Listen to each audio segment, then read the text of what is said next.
So Kamala Harris and Bernie Sanders have teamed up for a bill that actually looks pretty good. Now, I know there's a lot of, people are going to be skeptical of, especially of Kamala Harris, but looking at the details I've seen so far, this is actually a really good bill. At the same time, the idea of it getting passed, it's almost impossible. But let me show you what it is. So here's CBS News. Of course, they're going to center it around Kamala Harris. Kamala Harris proposes monthly income boost for Americans during COVID crisis. Getting into the details here, and I do want to get into, I may even read this whole story. Just to give you the full context. Senator Kamala Harris of California is joining former primary opponent Bernie Sanders and Ed Markey of Massachusetts in trying to provide an additional monthly income boost to Americans who make under 120 grand a year as they face financial pressures during the coronavirus pandemic. The trio introduced new legislation Friday that would provide every individual with an annual income under $120,000 with $2,000 per month until the COVID-19 crisis is over. Now, Bernie Sanders has since March supported a universal basic income of $2,000 a month. I think he realizes that's just not going to happen. So maybe he feels this is a little more possible if they means test this to 120 grand or people that make under 120 grand, which ultimately, would be most people in the U.S. Now, you can make some criticisms and say, hey, if you live in, New York or San Francisco, it's going to be, your living expenses are a lot different. So even if you usually make 120 grand, if that money's not coming in now, you still need that $2,000 a month to help you as well. I get that. But in terms of being able to potentially maybe at some point pass something where you're actually getting money into Americans' hands, having it means tested with the kind of Congress you have right now you almost have to do it because there's no other way. You're not going to get Democrats on board for anything universal. So this is likely as close as Democrats will ever come, and Republicans, if at all, will ever come to helping people with a quasi-universal benefit. So children and other dependents can also be recipients of the proposed tax rebate program. It would retroactively pay recipients from March 2020 until 3 months after the Secretary of Health and Human Services determines that the public health emergency has ended. So this is full coverage from the beginning of the crisis until 3 months after it's over. The CARES Act gave Americans an important one-time payment, but it's clear that wasn't nearly enough to meet the needs of this historic crisis, Harris said in a statement. The monthly Economic Crisis Support Act will ensure families have the resources they need to make ends meet. I'm eager to continue working with Senator Sanders and Markey as we push to pass this bill immediately. So there's also, some more details here I just want to share. According to the legislation, every U.S. resident who meets the income threshold would obtain the payment regardless of whether or not he or she has filed a tax return. This is a very important point. A lot of people who, in order to get the payment before from the $1,200, you needed to have filed tax returns. So you get it regardless. The bill also forbids debt collectors from seizing rebate payments. This was not protected under the $1,200. Homeless individuals and foster youth would also receive payments through this bill. In a statement, Sanders said, if we can bail out large corporations, we can make sure that everyone in this country has enough income to pay for basic necessities of life. All right, I think we get the point. So this is a pretty good bill. Now, it is, to put this into perspective, what has happened so far, this Congress has passed, 3-4 bills, and people still can't afford food, can't afford rent, can't afford to live. It really exposes, if it wasn't already obvious before, when it should have been obvious this entire time, it exposes where the focus of national politics is. It's on helping corporations. And, some people defending it will say, well, yeah, of course, give corporations the money and they'll be able to pay their employees and keep the employees on. But there's no guarantees with that either.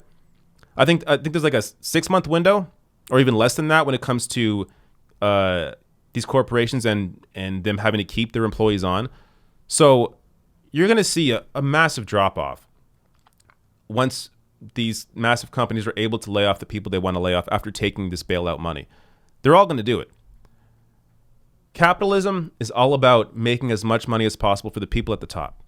So the people at the top of these companies, they don't largely, by and large, most companies do not care about their workers. They care about making as much money for themselves as they can in the short term. So by simply relying on corporations to be the benefactors and give people the money and the means necessary to be able to live, it's completely ridiculous. The government exists to help people to have a safety net there to ensure. I mean, it should ensure you have health care. It should ensure there are some standards when it comes to healthcare, when it comes to the EPA, when it comes to wages. Like, there has to be some kind of safety net there if you lose your job.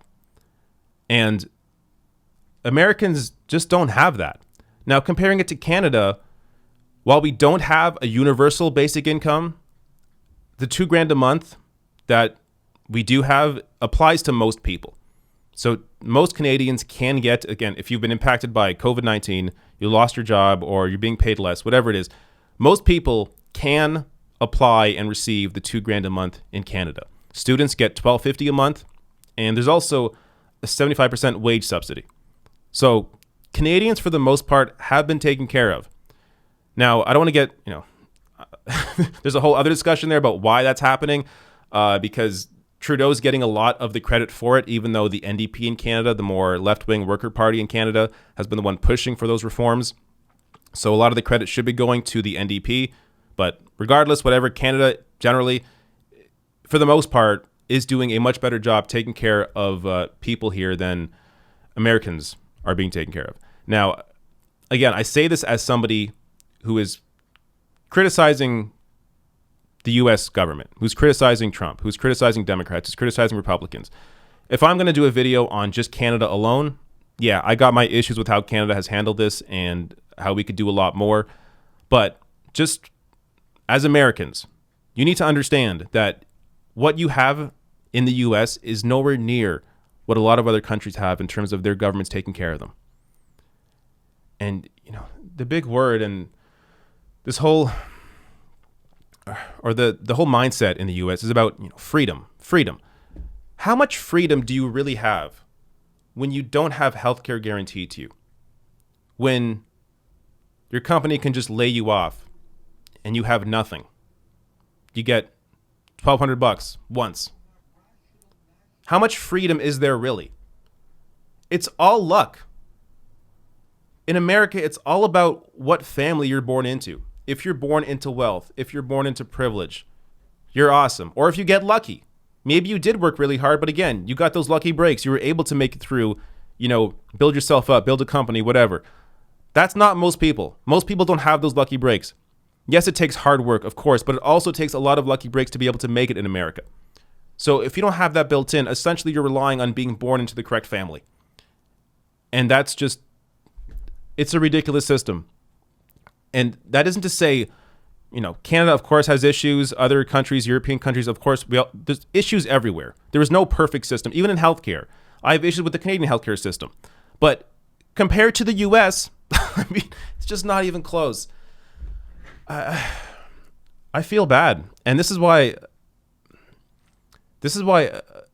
we should all really be focused on how America treats its citizens.